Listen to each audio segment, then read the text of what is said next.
Je suis scieur polyvalent, je travaille essentiellement sur la scie de tête et la scie de reprise.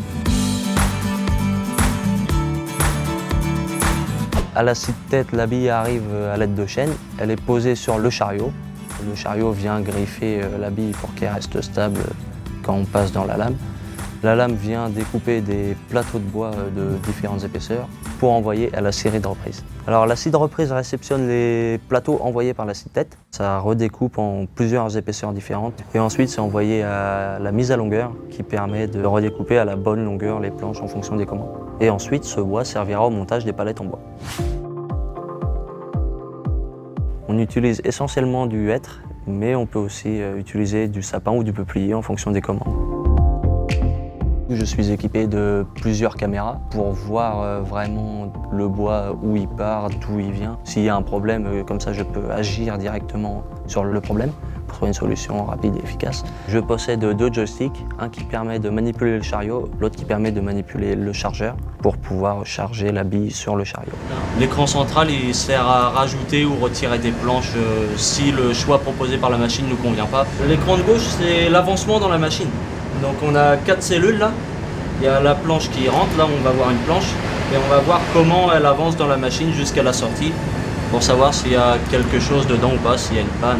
Le ruban c'est la scie de tête du coup qui permet de découper les plateaux. Tous les jours on a besoin de changer la lame pour garder un bon entretien sur les machines.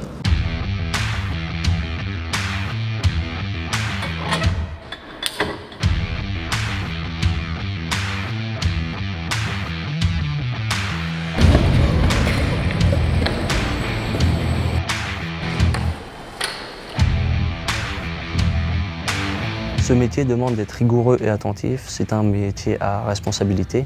Par exemple, si jamais la scie casse par ma faute, je suis responsable, toute la chaîne de production est impactée et il y a une perte de production évidente.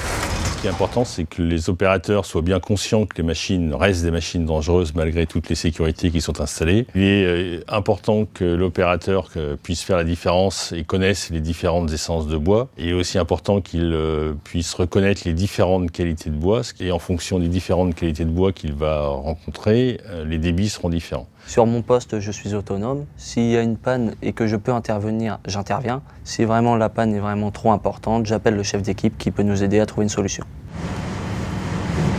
Allô André, il y a un problème à la machine, je vais l'ouvrir, on va voir ce qui se passe.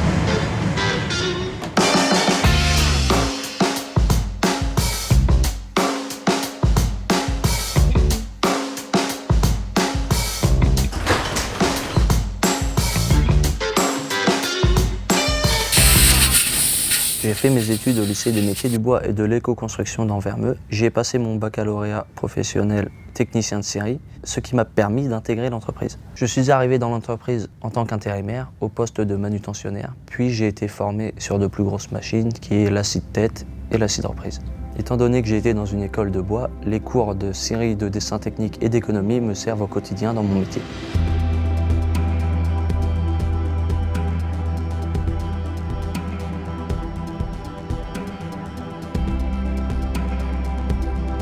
C'est un métier où on travaille une matière noble, le bois, qui est 100% recyclable, 100% naturel.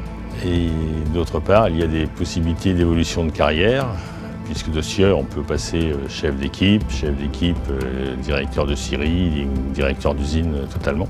Ce qui me plaît dans ce métier est la complexité des machines, ce qui permet de me mettre au défi constamment, devoir apprendre de jour en jour la machine jusqu'à la connaître par cœur.